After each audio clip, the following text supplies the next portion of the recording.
성경 묵상을 돕는 해설 가이드입니다. 안녕하세요. 묵상 코치입니다. 함께 읽고 나눌 말씀은 마가복음 4장 1절에서 12절까지 말씀입니다. 예수님은 예수님을 따르는 큰 무리에게 비유로 가르치십니다. 예수님이 말씀하신 네 가지 밭의 비유는 복음에 대한 사람들의 다양한 반응을 보여주며 이러한 반응은 마가복음에 나오는 모든 인물을 평가하는 기준이 됩니다. 1절에서 2절을 보겠습니다. 1절에서 2절은 비유로 가르치신 예수님에 대한 내용입니다. 무리가 많이 모여들자 예수님께서는 배에 올라 바닷가에서 조금 떨어져서 말씀하려고 하셨습니다. 무리가 많이 모여들었다는 묘사는 이것을 읽은 자들로 하여금 마가복음 3장 7절에서 12절의 장면을 떠오르게 합니다. 예수님의 사역이 갈릴리를 비롯해서 유대 지역에서 큰 인기를 얻고 있음을 나타냅니다. 예수님은 대중적 사역을 인한 인기에 별 관심이 없으신 듯 보입니다. 도리어 예수님은 제자들과의 시간을 갖기 위해 배에 오르셨습니다. 10절의 관점에서 생각해 보았을 때 아마도 제자들도 그와 함께 배에 올랐을 것입니다. 예수님은 무리와 조금 떨어져서 방해를 덜 받기 위해서 그렇게 하신 것 같습니다. 씨 뿌리는 자의 비유가 나타내듯이 예수님의 사역은 많은 대중적인 인기를 증폭했지만 그의 하나님 나라 메시지를 들은 모든 사람들이 열매를 맺게 되는 것은 아니었습니다. 도리어 열매 맺는 사람들은 소수가 될 것임이 이 비유의 가르침을 통해서 제시되고 있습니다. 예수님은 비유로 말씀하셨습니다. 이 비유라는 단어에 해당하는 히브리 단어는 마샬, 그리고 헬라어는 파라볼레인데 그것의 의미의 영역은 상당히 넓습니다.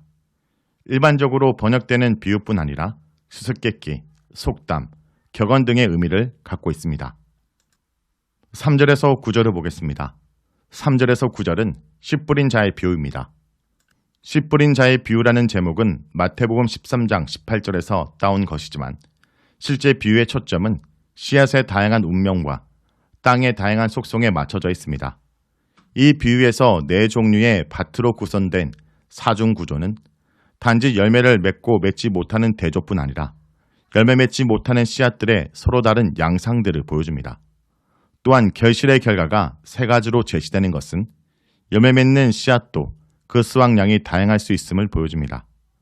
문맥상 이 비유는 1차적으로 예수님의 하나님 나라 선포에 대한 사람들의 다양한 반응을 효과적으로 설명해 줍니다. 마가복음에만 포함된 들어라 라는 단어는 비유의 시작으로 특이합니다. 9절의 들어라와 함께 비유를 감싸고 있는 이 명령은 비유의 주제와도 깊이 연관된 것으로 보입니다. 복음에 대한 적절한 반응이 바로 듣는 것입니다. 여기서 듣는다 라는 말은 단지 소리를 듣는 청각작용을 뜻하기보다는 말씀에 대해 적극적으로 반응하여 순종하는 것을 의미합니다. 이 비유가 가지고 있는 의미는 독특합니다. 예수님께서는 씨 뿌린 자 주변에서 일어난 일을 묘사하고 있습니다. 씨들 가운데 많은 양이 여러 가지 방식으로 소모되고 있습니다.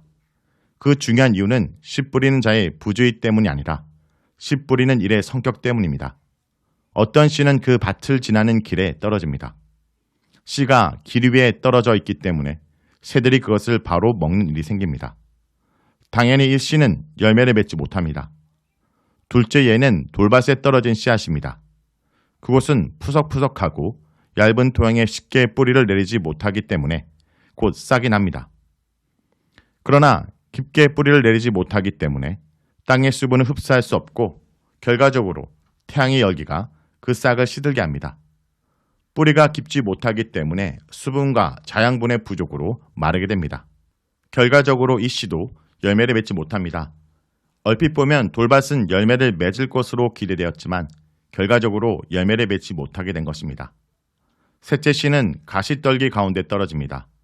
빠르게 자라는 가시떨기는 결국 약한 싹을 짓눌러 열매를 맺지 못하게 합니다. 이렇게 해서 다시 한번 씨는 결실 맺지 못하고 맙니다. 마지막으로 이 씨들 중 일부가 소위 좋은 땅에 떨어집니다. 이 경우에 씨는 다양한 양의 결실을 맺습니다. 흥미로운 사실은 이 씨가 결실을 하는데 30배, 60배, 100배의 결실을 한다는 것입니다. 이와 같은 결실은 기대했던 것 이상의 폭발적 결실을 의미합니다. 예수님의 이 비유를 잘 이해하려면 유대인들이 기대했던 하나님 나라 모습을 이해하는 것이 중요합니다. 그런데 계시적 성격을 띠고 있는 예수님의 비유는 예수님의 사역과 인격 안에서 이미 도래한 하나님 나라가 유대인들이 기대했던 것과 전혀 다른 반응과 결과를 만들어내고 있음을 보여주려고 한 것으로 보입니다.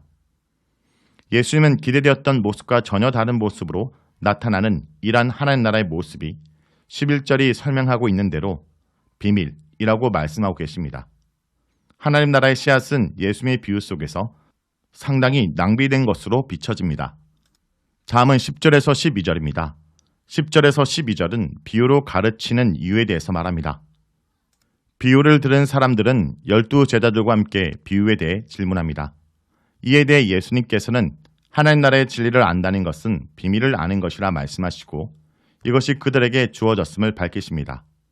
여기 등장하는 헬러 무스테리오는 바울이 하나님의 진리가 자연적 통찰이 아니라 오직 계시로 말미암는다고 말할 때 중요하게 사용되는 단어입니다. 여기서도 그 의미로 사용됩니다. 하나님께서는 이 비밀을 알도록 허락하신 사람만이 예수님에 의해 선포된 하나님 나라의 본질을 이해할 수 있습니다. 그 본질은 이 비유들이 전달하는 하나님 나라의 확장, 구성원, 요구와 특권 등과 관련이 있습니다. 하나님 나라의 비밀은 오직 제자들을 비롯해서 비유를 들은 자들만이 취할 수 있습니다.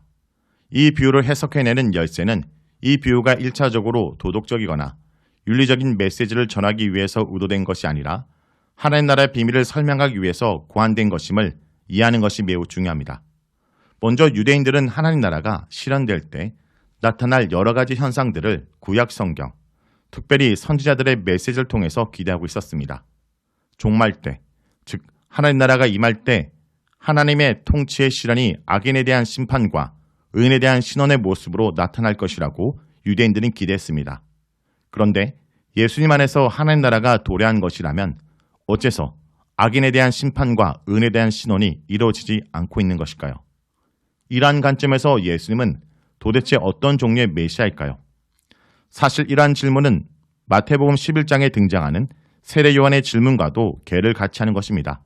세례 요한도 예수님께서 메시아라는 사실을 하나님의 특별한 계시를 통해서 알고 있었지만 메시아 시대에 이루어질 것이라 기대되었던 일들이 일어나지 않자 답답한 마음에 예수님께 질문한 것으로 볼 수 있습니다. 또한 선지자들이 외쳤던 종말론적인 이스라엘의 회복의 그림도 보이지 않는 것처럼 느껴졌을 것입니다. 이스라엘의 성전도 회복되지 않았고 이스라엘 땅도 외세로부터 온전히 회복되지 못했으며 다윗의 자손이 오면 이스라엘이 온전히 회복되어서 열방을 향한 빛이 될 것이라고 했는데 이스라엘의 종교 지도자들도 그 땅의 대다수 백성들도 제대로 알아차리지 못하는 자가 어떻게 이스라엘을 열방의 빛으로 만들 수 있을까 생각했을 것입니다.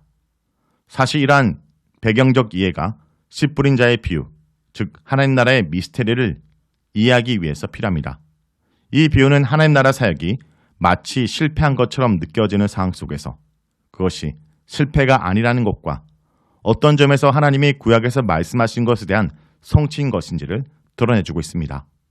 성도 여러분, 네 종류의 밭에 떨어진 씨앗은 각각 다른 결과를 냈습니다. 길가와 돌밭과 가시떨기에 떨어진 씨앗들은 저마다 다른 이유로 다른 시점에 열매 맺는데 실패했습니다. 하지만 그 시대의 실패를 만회하고도 남을 만큼 좋은 땅에서는 풍성한 수확을 했습니다.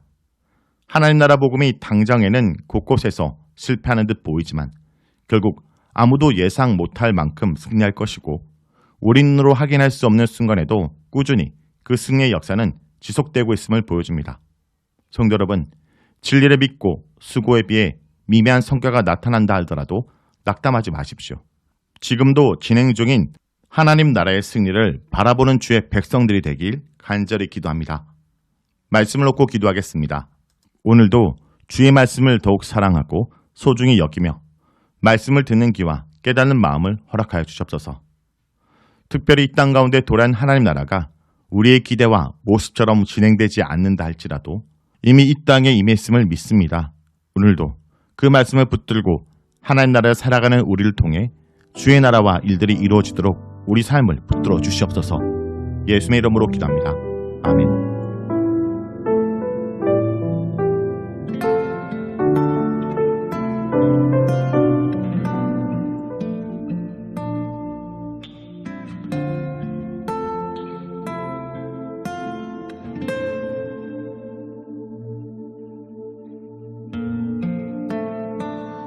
보이지 않는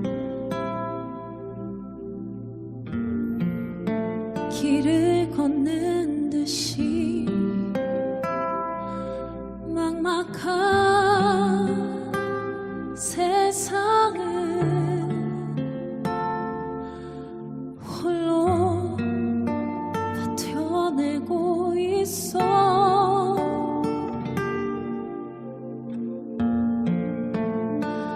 들리지 않는 답을 찾는 듯이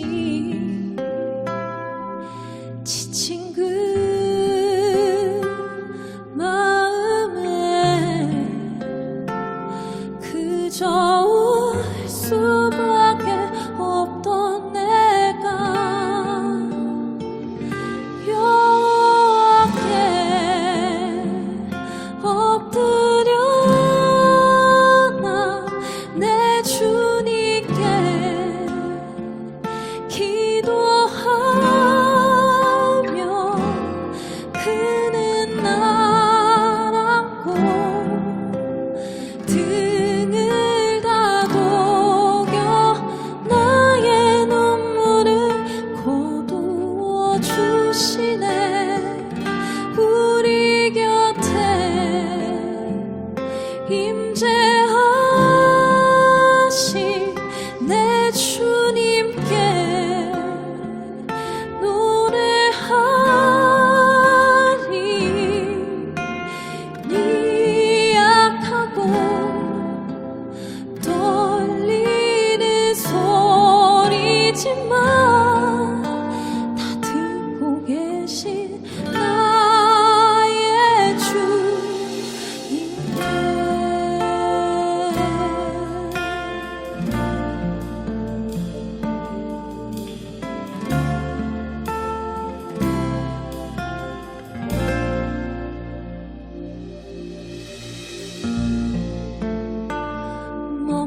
머뭇거리는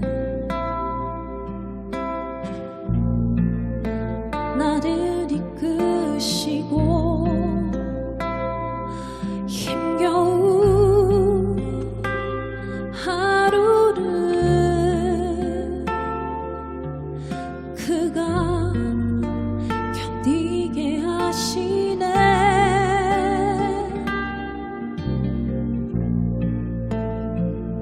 나의 생각에